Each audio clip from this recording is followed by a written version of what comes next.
Maraming salamat sa pagkakataong ito, Secretary Petilla.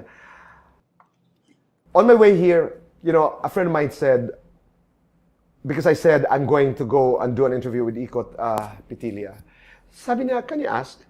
He could have run for governor, he could have run for Congress, he could have run for anything. Bakit Senado? If you want to make some changes, nasa Senate talaga. I can do things as a governor, pero what will happen to this country pagdating sa kuryente? I can't touch kuryente pag gobernador ako. So, there are just some things I can do as a senator, but not as a congressman or a governor. Ikot, ang hirap dikitan ng issue na may kinalaman sa kuryente. Kasi baka naman pag tumataas ang presyo, baka naman pag nagba-brown out sa NAIA, baka ikaw ang sisihin. Wala kang takot na gano'n? Wala. Kasi kung may takot ka, wag ka nang tumakbo.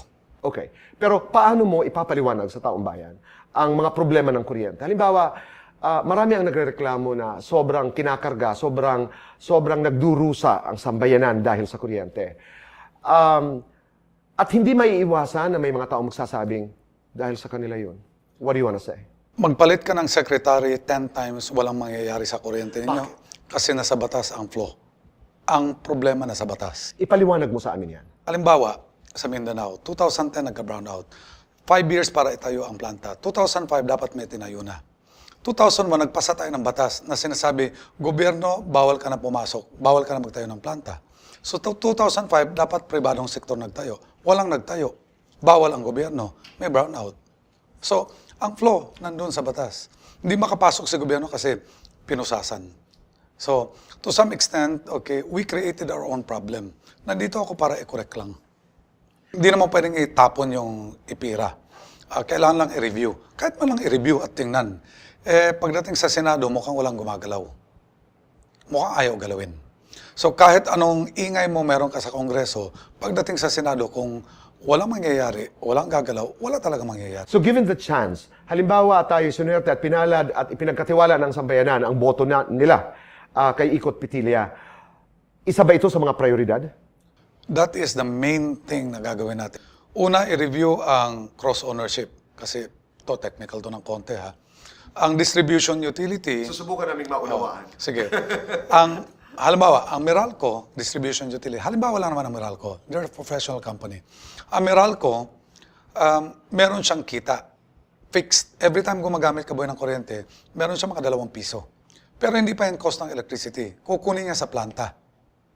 Bibili siya sa planta. Pero bawal tumubo. Kung anong kuha niya, pasa sa'yo. Pag murang kuha niya, mura rin ang kuryente mo. Pag mahal, mahal rin. Okay. So, ngayon, sa ibang bansa, si Meralco, bawal magmay-ari ng planta.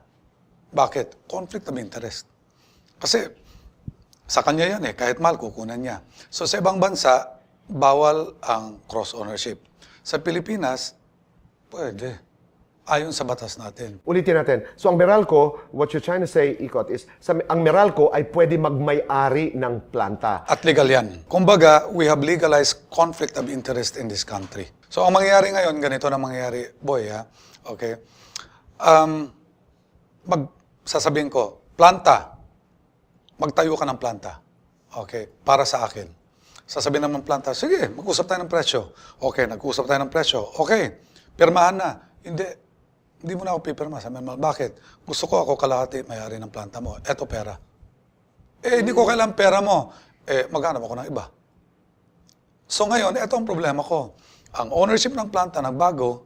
At number 2, nag-usap tayo ng presyo na hindi naman tayo magbabayad, taong bayan. Kasi pass-through. So, there is a conflict of interest there. Kaya ba ito magawa ni Icot Petilla in his first year in the Senate? Meron ka bang mga kakampi? Nauunawaan mo ito? Nauunawaan ba ito? Dahil ngayon ay pinapaliwanag mo sa amin, parang, bakit nananatili yan? Because wala nakakaintindi at walang gustong lumaban. Ang kuryente ay isa sa pinakamahirap intindihin. Kung titingnan mo sa cabinet position, pinaka-complex sa lahat. Pwede akong maging DOH secretary. Pwede akong maging DepEd. Pero ang DepEd at DOH hindi pwede maging Energy Secretary. So, it is complex that even yung mga senador natin at karamihan ng mambabata sa Kongreso, nahirapan intindihin. Kapag merong forum, parang tumatahimik na lang lahat. Because it's really complex. Okay, sa mga sinasabi mo itong ikot, hindi ka ba natatakot na pagkaisahan ng mga kumpanya na mawawala ng kita dahil sa panukalang ito? Maraming galit sa mga balak natin. Actually, ginawa ko na eh. Yung iba, like CSP, Competitive Selection Process, medyo technical ulit. Pero level playing field. Medyo may nagalit, pero ang dami rin natuwa. Bakit? Ngayon, kahit hindi mo kilala ang distribution utility, pwede ka nang mag-supply basta ikaw pinakamura. Kasi ginawa kong bidding, kumbaga. So, ang gusto naman dito ng lahat, level playing field, karamihan. Hindi lahat. Okay, yung mga galit naman ay yung mga apektado dahil nabawasan ang kita nila sa pera at naunawaan ko bilang taong bayan ngayon. I didn't know this. Ako'y nag-aaral, ako'y estudyante, pero ngayon ko lamang naunawaan ang problema sa kuryente in this context. Okay, ganito. Ang sinasabi ko naman sa mga kumpanya, okay, ang trabaho ko, balanse. Hindi kayo malugi, hindi rin naman maipit ang mga tao sa mahal ng kuryente. Pero syempre, marami ang kumpanya ang gusto kumita ng malaking pera. Totoo yan. At ang sinasabi ko sa kanila, hindi kasalanan yan. Hindi kasalanan kumita. Pero ako, pag sinabi ko, ito trabaho ko, pambalanse. Pero ang isang kumpanya naman, CEO, President, pag sinabi niya, ang trabaho ko ay para tulungan kayo, sasabihin ko sinungaling kayo. Ang trabaho mo talaga, palakihan ang kita mo. And it is not a sin. And are they making money? Yes. Are they doing it illegally? Illegal bang ginagawa nila? Hindi. Legal. Bakit? Niligal natin eh. May batas tayo eh. So anong gusto kong gawin? Kumita pa rin kayo. Huwag lang ganun kataas. Kasi naiipit ang tao. Ilagay natin sa tama. So, it is not a conflict of interest. This is just taming the greed. So, ikot may isang issue pa sa Senado kasi madalas sinasabi, there's so many laws in this country. Ang daming batas.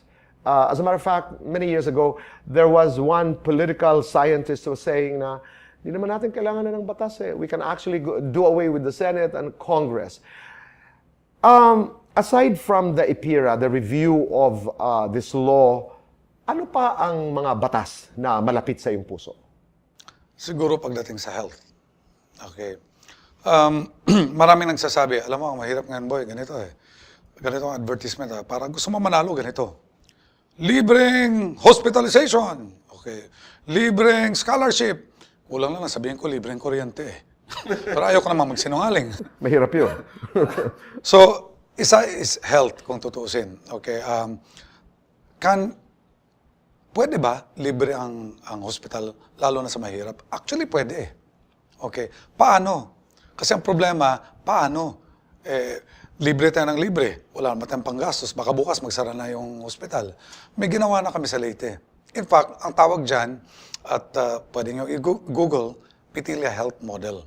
Okay. Hindi ako nag-coin yan. Iba. Ang solo kasi ng doktor, 25,000 lang talaga. Itong sa amin, 200,000 a month. And then, ang ating mga pasyente, basta may PhilHealth, walang babayaran. Is it possible? It's already being done. Ginagawa na yan ngayon. Bakit hindi na lang natin i-seminar lahat? Sineseminar ko. Kaya lang iba pa rin pagbatas kasi susundin ka agad. And health cannot wait. Hindi po pwedeng give me 5 years para turuan lahat. Ibatas mo na yan kasi kailangan na yan eh. Okay. Maliban sa kalusugan, meron ka pa bang ipapasa? Tama ba? Edukasyon. Yes. Dahil ako isang naging guru din sa Ateneo, 5 taon ako nagturo doon. At nakita ko rin ang ating education ngayon. Alam mo, ang problema natin, 20 years ago, classroom. Ngayon, classroom. 20 years from now, classroom. Anong solusyon? Build more classroom. As if nakakahabol tayo. So, anong gagawin dito? Digitize. Okay. For example, ito lang, isang ehemplo lang to, boy ha. The concept of precipitation. Uulan, pupunta sa bundok, ang tubig, pupunta sa mga tanim, ilog, dagat, evaporate, uulit-uli, kulatilya, lightning, thunder, etc. Lahat yan. Ituro mo yan sa high school, 4 to 5 hours. In other 4 to 5 days, 1 hour each. I-multimedia mo, 35 minutes tapos na. Audio-visual. May Q&A pa. So, anong sinasabi ko dito? We can actually double the capacity of the classroom by shortening the amount of time we're teaching our students. Pero, kailangan, hindi na traditional. Gagamitin natin ngayon ang teknolohiya. Bakit? Whether you like it or not, boy, technology is here. At ang mga bata ngayon, ang 4-year-old, bigyan mo ng iPad, iwanan mo lang, bukas alam na yung ginagawa. Yung matatanda, 2 buwan na pinapamaypay pa yung iPad.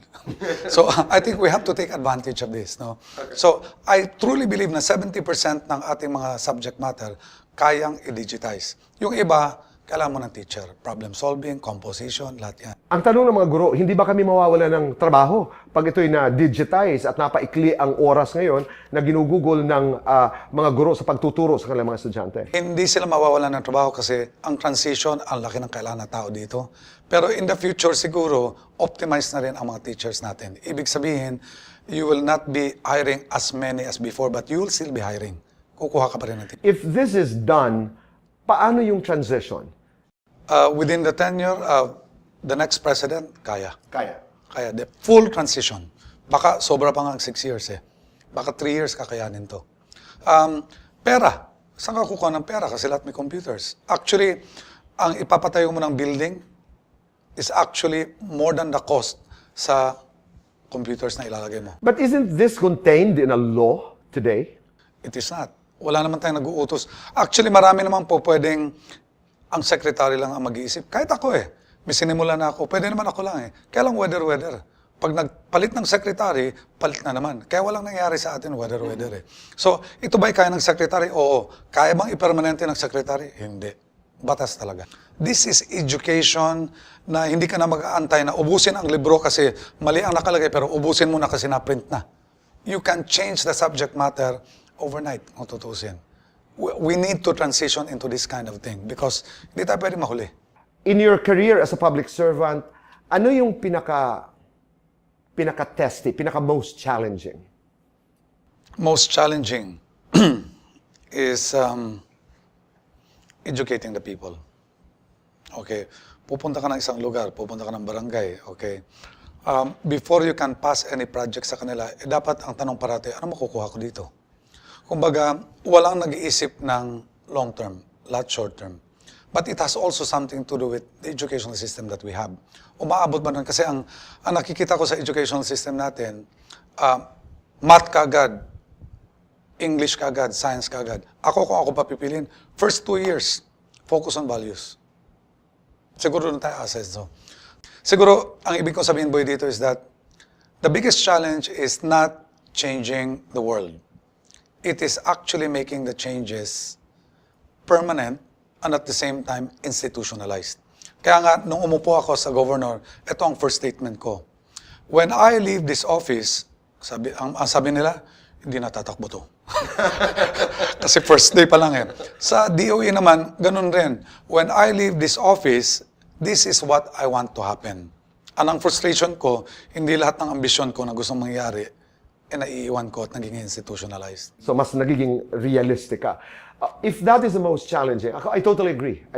Dahil, kaya ang sinasabi mo rin kasi doon, Icot, pag sinasabi mong educating the people and ang sarap pakinggan ng values. You can't do it alone. Kailangan may tulong ang pamilya, ang eskwelahan, ang simbahan, ang kapitbahay. Kultura ang pinag-uusapan. I buy into that idea.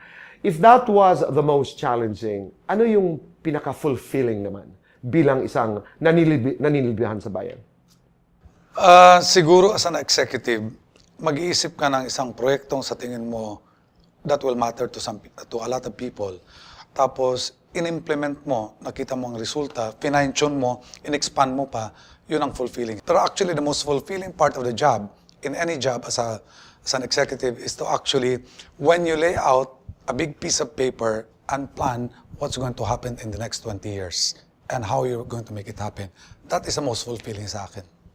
Pag nagplaplano ka, halimbawa, para sa kapakanan ng sambayanang Pilipino, do you get that sense of it's not a sense of urgency, but do you have a sense of, I don't want to use the word cynicism, yung sa lahat ng plano kong ito, ano ba ang matutuloy? Sa lahat ng planong ito, ano ba ang kaya kong gawin? Pag ikaw ay nagplano, okay, it is already given. As a governor, 3 years ka lang. So pag magpaplano ka, eto ang plano mo. Pero always look at what you can do in 3 years' time. Because realistically, you have to look at 3 years. Kasi yun lang eh. E-electionin pa itong susunod eh. Paano pag natalo ka, hindi nakakuha inside dyan? Sa secretary naman, ganun rin. ididikit mo kung hanggang kailan ang presidente. What can you do? But you also have to have long-term plan. Pero ang problema, eto na. I will implement everything that I can implement ngayon. Gagawin ko. Pero yung long-term, I cannot guarantee. Kaya nga dapat ibatas. That's right. Ikot diretsang tanong ito. Bilang Secretary of the Department of Energy, para sa mga nagmamasid sa ating pag-uusap na ito, ano ang pinakamagandang bagay ang nagawa mo para sa taong bayan? Isa lang? Isa lang. Pwede naman dumagdag. Siguro ang paggawa ng hakbang para pababain ang presyo ng kuryente. Okay. Sabi nila, paano yung brownout? Hindi bababa ang presyo ng kuryente habang may brownout. Kasama na yan. Okay, pababain ang presyo ng kuryente. Bumaba nga ba? Okay. Sa Luzon tsaka sa Visayas, ito masasabi ko, kunin mo yung bill mo, boy. 3 years ago, tsaka ngayon. At gusto kong pumusta. Makikita mo, bumaba ang presyo ng kuryente mo. Dahil yan sa spot market. Hindi yan dahil kay Meralco. Napababa ni Icot Petilla ang kuryente nung siya'y Secretary of the Department of Energy. Luzon, Visayas. Luzon, Visayas. Ang Mindanao kasi ibang kwento. Okay. Okay. Unti-unti naman natanggal ang brownout nila. And by 2016, they have enough power sa Mindanao. 2017, oversupply. Icot, you are a public figure. Attached to being a public figure ay ang iba't ibang perception, iba't ibang salita na ginagamit para ikay ilarawan kunhin o kabaga. Para haimo, what is the biggest misconception about Icot Petilla? Siguro, akon la diri la ini. Mga diri na akong kilala, bisan iti ba nga nakakakita akon, siguro, ang tingin nila kami ay buhay pinanganak na mayaman, siguro. Pero ang hindi nila alam kung saan pinanggalingan namin. Tell us a little about it. Hindi ako nakatikim ng kama hanggang 15 years old na ako. Banig ang tinutulugan, walang kwarto sa sala. Kasama ko si Governor matulog sa banig. Governor yung kapatid. In fact, yung Palo Tacloban, siguro in my lifetime, 5 or 6 na beses ko na binaktas yan. Bakit? Nahulugan kami ng 25 centavos. Lakad ka. Kung kulang ang pera mo, lakad ka halfway, sakay ka ng jeep pagkatapos. And then, yan ang buhay talaga namin. Pumunta ng Manila, nag-aral sa Ateneo, nag-graduate, naglalakad pa rin. That's our life, no? All our college life.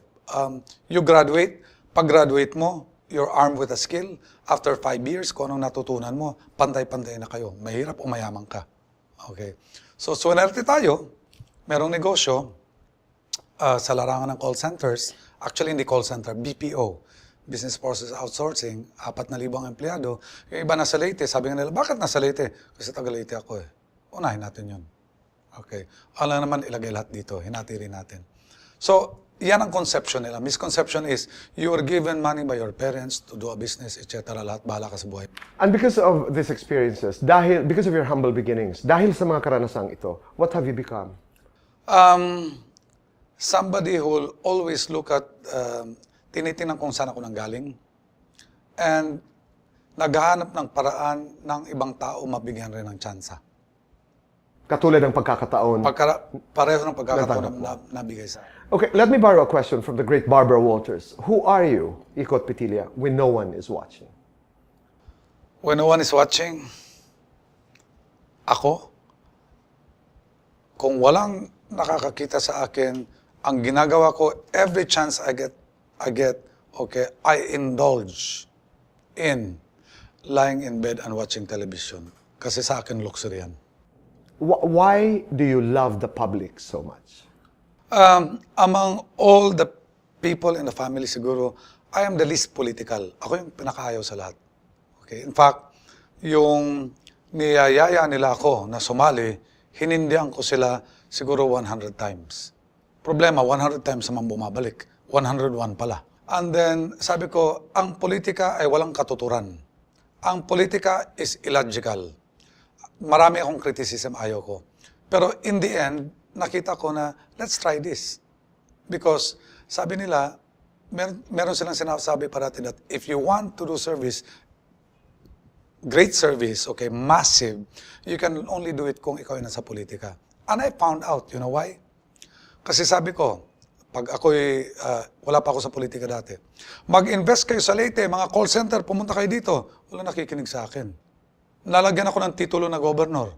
I said the same thing. Ang daming pumunta. So kung makikita mo, ang titulo na yan, titulo pa lang na yan, you say it as a private sector, wala nakikinig. You say it as a person na nasa gobyerno, ang daming nakikinig at tututuhanin pa. So, doon ko nakita the power of being in the government. If you want to do service, you can actually maximize it. Marami akong kilala at alam ko, hindi ko naman sila sinasabing wala kang ginagawa. Kasi marami din. Yung mga pribadong sektor na tumutulong din. Pero kung nasa gobyerno ka, you can multiply that 100 folds. I understand. Icot, Petilla, you are a public servant, you're a husband, you're a father, you're a friend. Who are you first? Family man. Okay? Ang sinasabi ko parati, sige magpolitika ka. But if you're not successful in your family, you can never be considered successful sa politika. To you, that's a measure of success. That's the only measure I have. Kasi kung napabayaan mo ang pamilya mo in lieu of politics, okay, basically, you've achieved very little, kung tutusin. May isang batas ka ba na alam na pag ikay naging senador, ay babawiin mo? Isa lang. Mukhang marami. Isa lang, top of mind, halimbawa. Ako, ayoko magbawi ng batas. Bakit? Lahat kasi ng batas, pinag-aralan yan. Dumaan sa proseso. Siguro hindi bawiin, kung hindi reviewin. Ako, balik-balik ako sa energy. Pag umabot ka ng 6,000, tuloy-tuloy na yan. Magiging 8. Hindi mo na kailangan ng brilliant na gobyerno. Pero bago tayo umabot dyan, ang pakiramdam ko ngayon, maabot ba natin as it is? Hindi. Kahit na magaling ang presidente natin. Bakit? Hindi tayo uunlad kapag ang kuryente natin hindi natin mapababa. Magpapagraduate tayo ng mga tao, wala naman trabaho. Ang China ngayon, nag-aalisan na ang Hapon tsaka Amerikano. Saan nililipat yung mga pabrika nila? Indonesia tsaka Vietnam, hindi sa atin, dahil sa kuryente.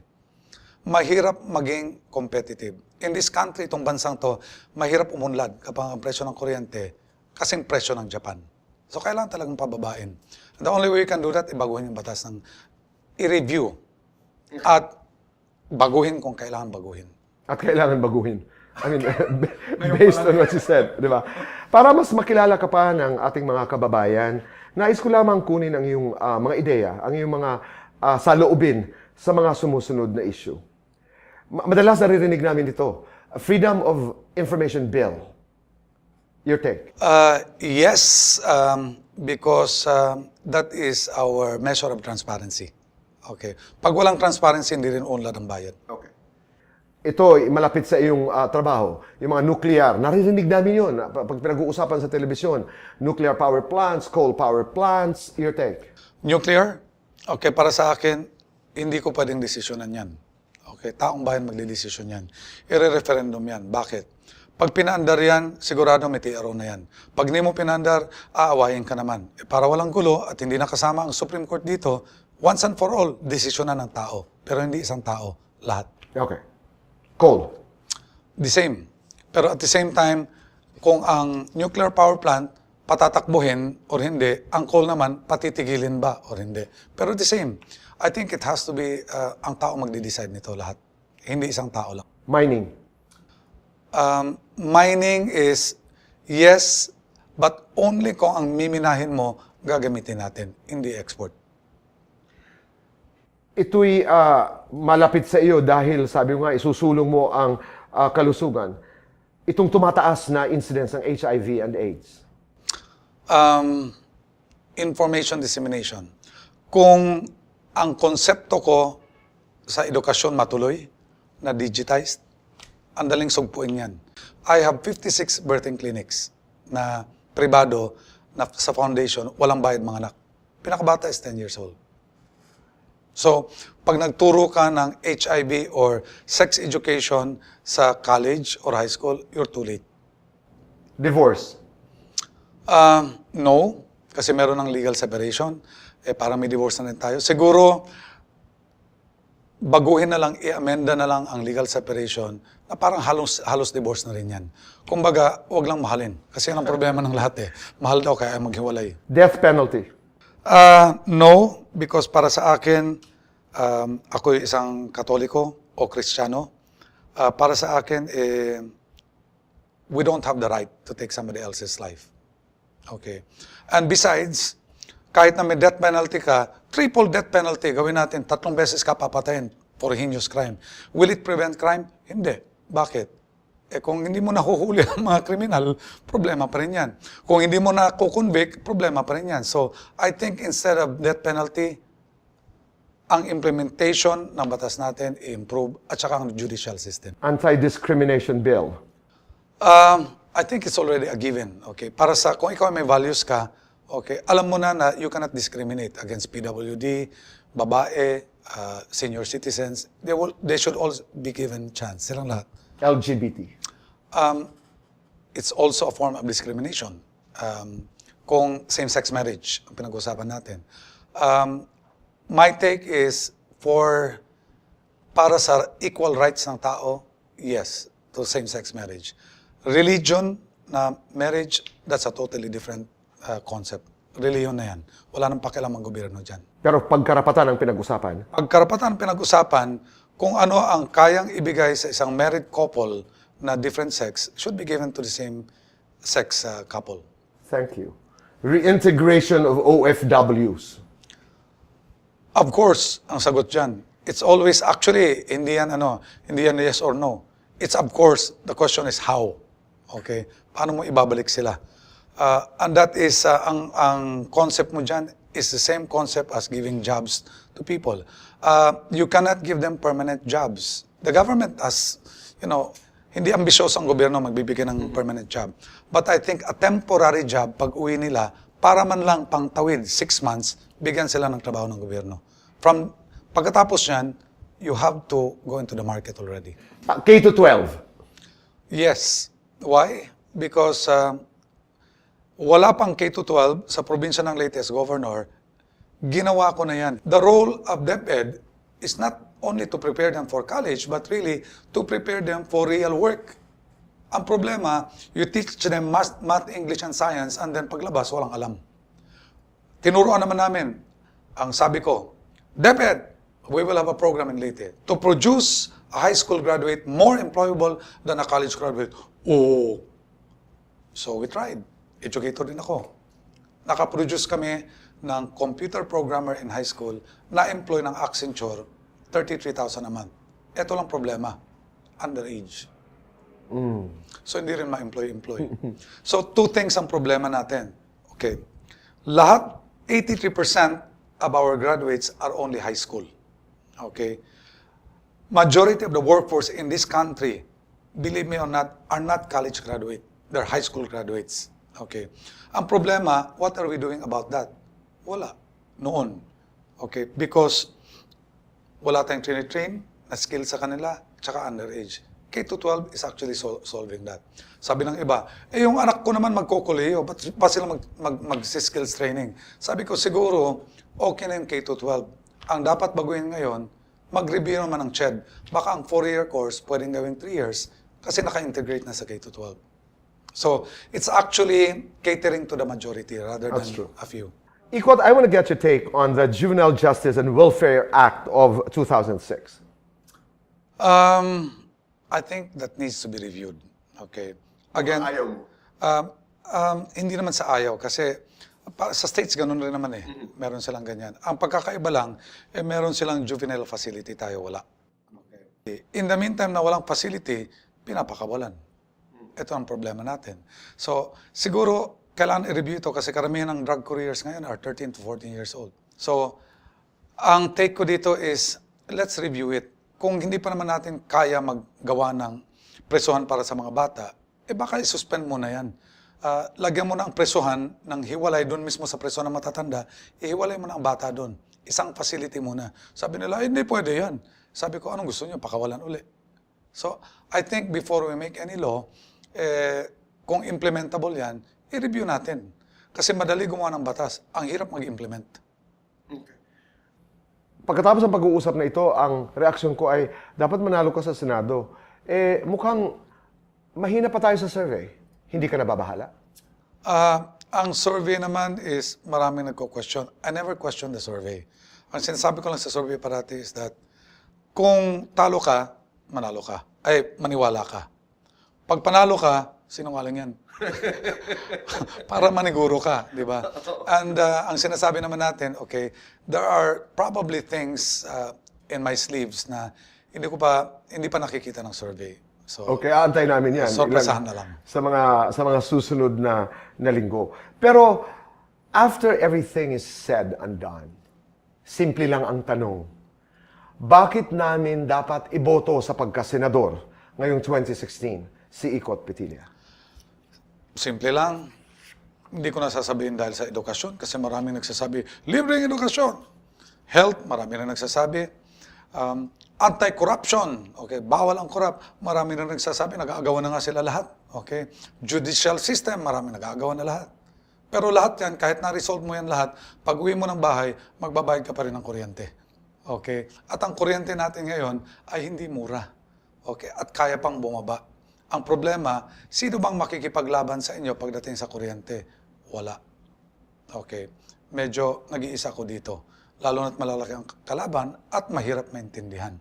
So, bakit ako iboboto? Dahil kakampi niyo ako at wala nang ibang makikipagbugbugan pa pagdating sa enerhiya. Kung hindi itong inyong kaibigan. Na si Icot Petilla. Si Icot Petilla. Department of Energy Secretary, at dahil sa kuryente ay meron ho tayong ilaw. Huling katanungan dahil sa ilaw na yan. Is that lights on or lights off?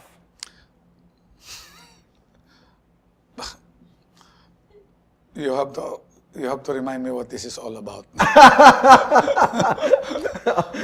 Is this lights on or lights off? Secretary of Energy, Icot Petilla. Always lights on.